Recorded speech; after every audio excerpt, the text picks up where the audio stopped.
Assalamualaikum warahmatullahi wabarakatuh. Hai teman-teman, apa kabar? Semoga selalu dalam keadaan sehat. Nah, dalam video kali ini saya akan menjelaskan mengenai kas kecil. Apa sih itu kas kecil? Sebelum masuk ke pembahasan materi, sebelumnya saya akan memberikan sedikit gambaran mengenai kas kecil. Kalau dalam instansi pendidikan, baik itu jenjang kuliah ataupun jenjang SMA, biasanya kas kecil itu tergolong sangat simpel. Misalnya, kalau ada pembelian, pasti yang akan muncul itu adalah pembelian pada kas. Kalau ada pembayaran beban-beban, baik itu beban listrik, beban iklan, beban sewa, pasti yang akan muncul adalah beban listrik pada kas, beban iklan pada kas, atau beban sewa pada kas. Nah, pada kenyataannya, kas itu merupakan sesuatu hal yang kompleks. Misalnya, kalau teman-teman ingin membuat sebuah usaha, baik itu usaha di bidang jasa, dagang, ataupun manufaktur, tentu teman-teman membutuhkan yang namanya kas. Kas itu untuk apa sih? Tentu kas itu untuk menjalankan operasionalnya perusahaan yang teman-teman punya.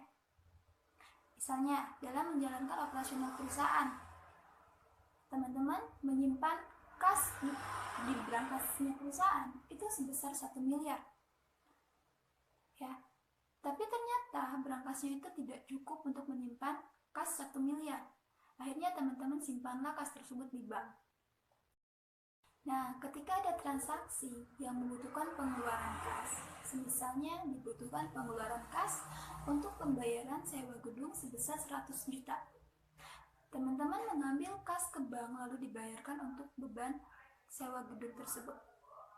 Lalu misalnya ada pengeluaran kas kembali untuk pemeliharaan mesin itu sebesar 10 juta. Ngambil lagi ke bank lalu dibayarkan lagi untuk pemeliharaan mesin tersebut. Lalu ada pengeluaran lagi untuk pembayaran fotokopi. Tapi pengeluaran tersebut relatif kecil, hanya 10.000. Ambil uang ke bank 10.000 itu termasuk agak ribet.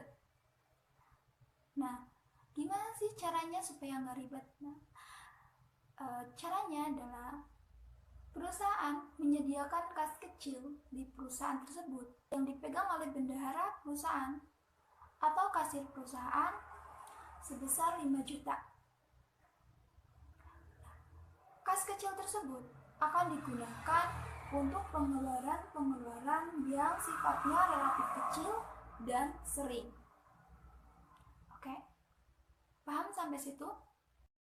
Jadi kesimpulannya adalah kas kecil merupakan kas yang disediakan oleh perusahaan yang akan digunakan untuk pengeluaran-pengeluaran yang relatif lebih kecil dan sifatnya sering.